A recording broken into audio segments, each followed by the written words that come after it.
का सवाल है विप्रो पर।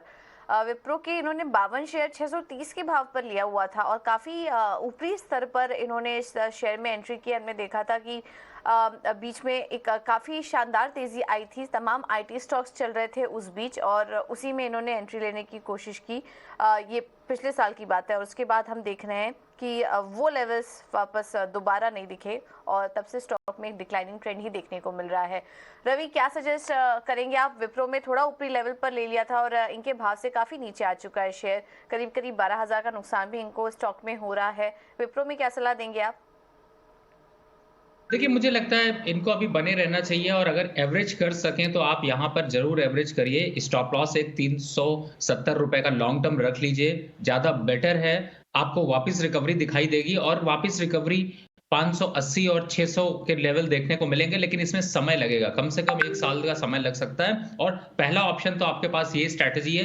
दूसरा है कि आप विप्रो का सौदा काट के इन्फोसिस की ट्रेन पकड़ लीजिए, वो ज़्यादा अग्रेसिव और ज़्यादा अच्छे रिटर्न्स दे सकता है। तो मुझे लगता है आप दोनों में से जो आपको आपके रिस्क रिवॉर्ड रेशियो को सूट करता है, आप वो करें, ज़्यादा बेटर है। लेकिन सजेशन यही होगा कि अगर इन्फोसिस की ट्रेन पकड़ते हैं तो जल्दी प्रॉफिट मिलने के चांसेस है। ठीक है, इन्फोसिस की ट्रेन पकड़ना बेहतर होगा। विप्रो की सवारी ना करें तो बेहतर है। इसने सबसे ज़्यादा निराश किया है। अगर हम दिग्गज आईटी कंपनियों की बात करें तो इस साल ऊपरी स्तरों से सबसे ज़्यादा टूटा है। ₹400 के आसपास का भाव है। दीपक नाइट्राइट पर आपका क्या व्यू होगा?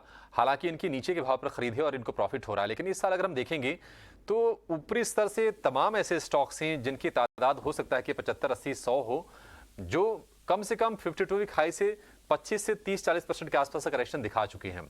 दीपक नाइट्राइट इस करेक्शन के बाद अब थोड़े से सुधार वाली प्रक्रिया में जा रहा है। ₹2000 के आसपास के भाव पहुंच गए हैं। आपको लगता है कि ये जो पुल बैक इसमें हो रहा है ये अभी और कंटिन्यू होगा यहां से? बिल्कुल ठीक कहा अभिषेक। देखिए, आपने ओवरऑल मेजर केमिकल स्पेस में हमें इस साल में प्रॉफिट बुकिंग देखने को मिली है और दीपक नाइट्राइट स्पेसिफिकली एक अंडर परफॉर्मर साबित हुआ है। काफी लंबा कंसोलिडेशन हम यहाँ पे देखने को मिल रहा है।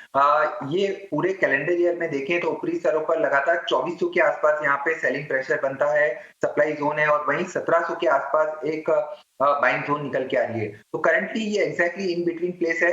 यहाँ पे करंटली जो लॉन्ग पोजीशन को होल्ड कर रहे हैं उनको बने रहने की सलाह होगी। 1850 का यहाँ पे स्टॉप लॉस निकल के आ रहा है, क्योंकि यहाँ पे एक डबल बॉटम छोटे टाइम फ्रेम पे बनता हुआ नजर आ रहा है। तो करंट लेवल से पुल बैक की संभावना नजर आती है। 2100 से 2200 तक के इमीडिएट टारगेट को ध्यान में रख के करंट लेवल पे लॉन्ग पोजीशन को इंटैक्ट रखें, 1850 का स्टॉप लॉस मेंटेन करें।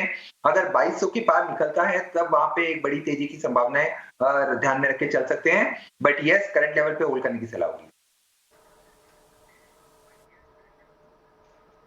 ओके, तो करंट लेवल पर होल्ड करने की सलाह होगी दीपक नाइट्राइट में।